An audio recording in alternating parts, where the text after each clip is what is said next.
Hi everyone, it's Sarah from the Willoughby-Eastlake Public Library System, and I am back to read more of Escape from Mr. Lemoncello's Library. We are on chapter 25, so let's go. Akimi grabbed the door handle to the young adult room. It's locked. Here, said Sierra, use my library card. Huh, said Akimi, your books on the back are different too. I think they all are. I got the Egypt game and the Westing game. 2 books about games, said Kyle. Sweet. Akimi slipped Sierra's card into a reader slot above the doorknob. The door clicked. Kyle pushed it open. The walls of the young adult room were painted purple and yellow. There were swirly zebra print rugs on the floor and a lumpy cluster of beanbag chairs. A couple of sofas were designed to look like Scrabble trays with letter square pillows. Akimi nudged Kyle in the ribs. Check it out. In the far corner stood a carnival ticket booth with a mechanical dummy seated inside. A fun and games banner hung off the booth's striped roof. The dummy inside the glass booth, he looked like Mr. Lemoncello. He wasn't wearing a turban, but the Mr. Lemoncello mannequin reminded Kyle of the Zoltar Speaks fortune teller booths he'd seen in video game arcades. It's not really him, is it? Said Akimi, who was right behind Kyle. No, it's a mechanical doll. The frozen automaton was dressed in a black top hat and a bright red ringmaster jacket. Since the booth had the Fun and Games banner, Kyle figured you might have to talk to the dummy to get a game. Hello, we'd like to play a board game?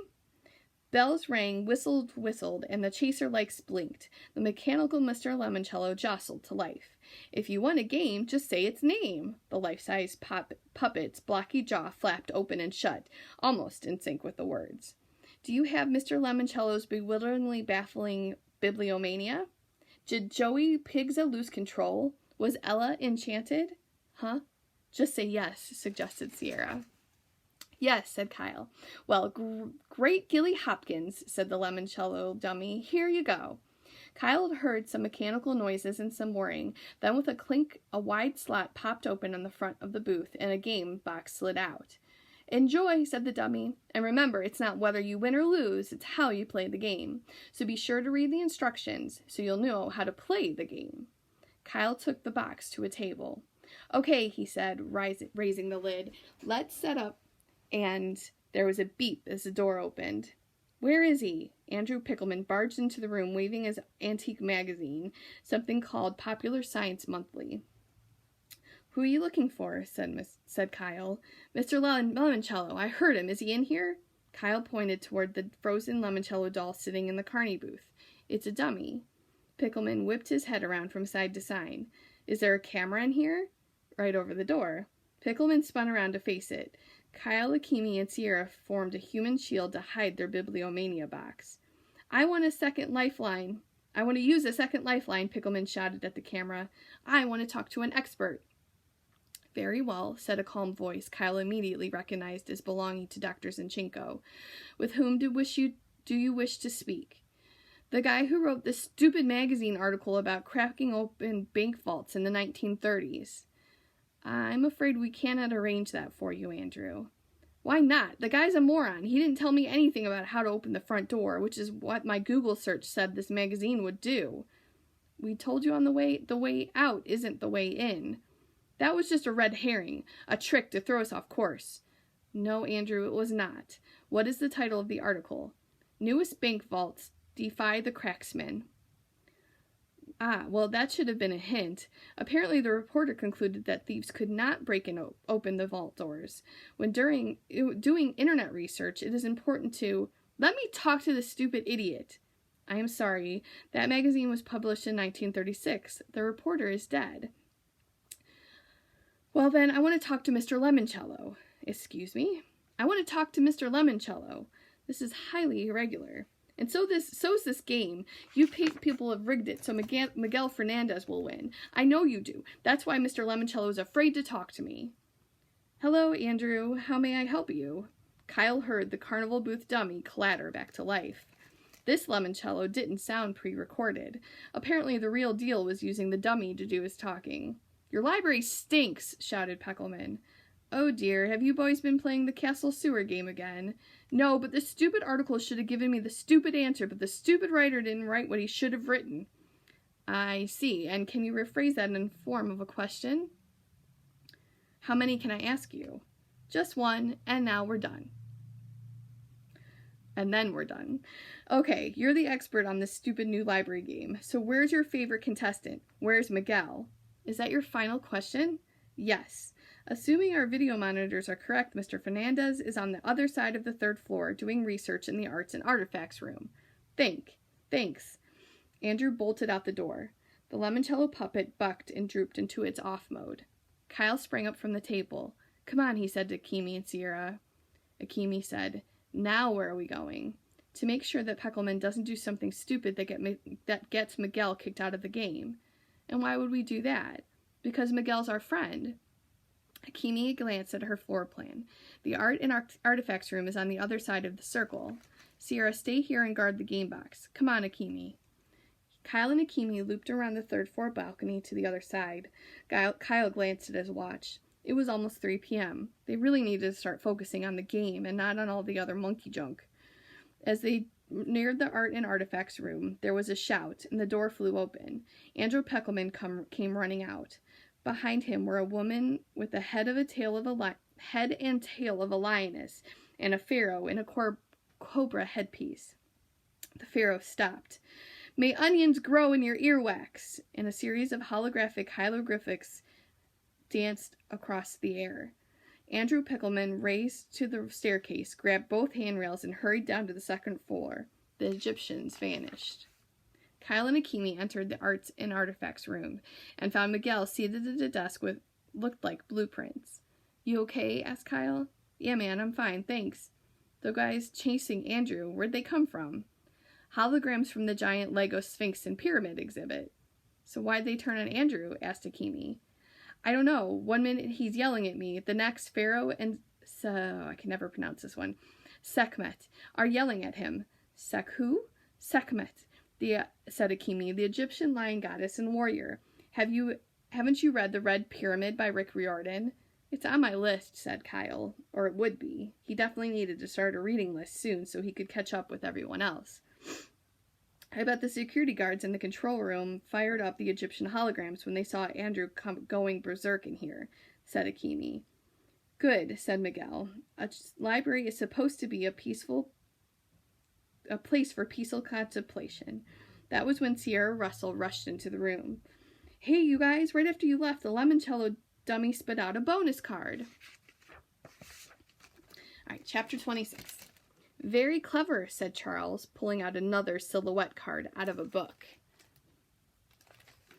This cover had been easy to find. It was the 3rd book on the top shelf of the staff pick display. The image on the front was a bright yellow yield sign. The title, Universal Road Signs by renowned trafficologist Abigail Rose Painter. Charles had found the matching book in the 300s room on the 2nd floor.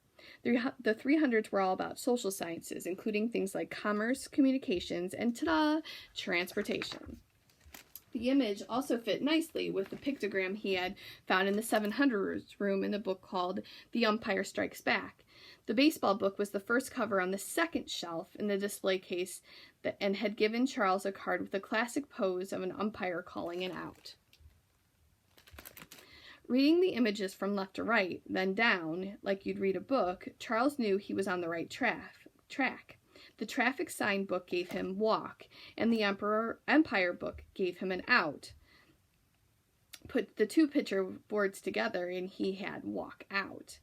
Clearly, if he could find all 12 silhouettes, the staff picks display would tell him how to walk out of the library. Although he had absolutely no idea what the first image he had found, the quarterback tossing a pass, had to do with escaping the library. Not yet, anyway. Clearly, 3 down, 9 to go, said Charles, winking up at the closest security camera. And Mr. Lemoncello, if you're watching, may I just say that you're an extremely brilliant man. Charles had never sucked up to a video camera before. He figured it was worth a shot. Maybe Mr. Lemoncello would send him a bonus clue or something. Instead, when Charles stepped out of the 300 room, somebody sent him Andrew Peckelman. The goggle-eyed library geek was sputtering mad as he raced down the steps and stomped around the 2nd floor balcony. Stupid library, stupid Lemoncello, stupid Sphinx and Sekhmet. Why so glum, Andrew? Charles called out.